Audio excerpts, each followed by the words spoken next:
ਪਚਾ ਜਾਈਏ ਕੋਈ ਇਹ ਲੱਗੀ ਇਵੇਂ ਕਰਦੇ ਹੈ ਉਹਦਾ ਕਿੰਨਾ ਵੀ ਹੋਵੇ ਪੈਣੀ ਤਾਂ ਹੋ ਹੀ ਜਾਣੀ ਉਹ ਤਾਂ ਇਹ ਤੇ ਖੁੰਡੀ ਹੋ ਜਾਣੀ ਇੰਦੂ ਰਹਿਣ ਦੇ ਮੈਂ ਕਰਦਾ ਰਾ ਅੱਟ ਅੱਟ ਅੱਟ ਇਹ ਲੰਬੀ ਤਾਰ ਸਮਝੀ ਗੱਲ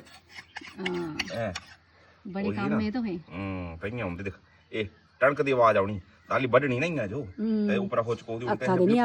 ਅੱਥਾ ਨਹੀਂ ਆ ਟਣਕ ਦੀ ਆਵਾਜ਼ ਉਹ ਤਾਂ ਇਹ ਪਤਾ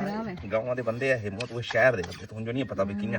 ਇਹ ਤਾਂ ਸੋਚਿਆ ਨਹੀਂ ਉਸ ਤਰ੍ਹਾਂ ਦੀ ਕੋਈ ਫਸੀ ਗਈ ਗਾਵਾਂ ਦੇ ਬੰਦੇ ਬਹੁਤ ਖਤਰਨਾਕ ਹੁੰਦੇ ਨੇ ਪਤਾ ਬਹੁਤ ਹੀ ਜ਼ਿਆਦਾ ਹੈ ਨਾ ਇਹ ਚੁੰਝਾ ਤਾਂ ਵੀ ਇਹ ਜੇ ਹੈ ਨਾ ਤਾਰ ਹੋਣਾ ਚਾਹੀਦਾ ਚੁੰਝ ਕਿਉਂ ਬੋਲਣਾ ਇਹ ਤਾਂ ਟੌਪ ਬੋਲਦੇ ਟੌਪ ਨਹੀਂ ਹੁੰਦਾ ਚੁੰਝ ਬੋਲਦੇ ਚੁੰਝ ਪਹਾੜੀਆਂ ਚ ਇਹ ਚੁੰਝਾ ਚ ਵੀ ਹੈ ਜੀ ਤਾਰ ਹੋਣੀ ਚਾਹੀਦੀ ਤਾਂ ਕਿ ਜਿੱਤੀ ਵੀ ਲੱਗੂ ਕਣਕ ਦਾ ਕੱਸਾ ਦਿੱਤੀ ਕੜਾਚ ਹੋਈ ਆਓ ਚਲੇ ਪਿਆ ਨਹੀਂ ਰੋਤਾ ਬਹੁਤ ਤੇਜ਼ ਹੋਈ ਰਹੀ ਚੱਲ ਚੱਲ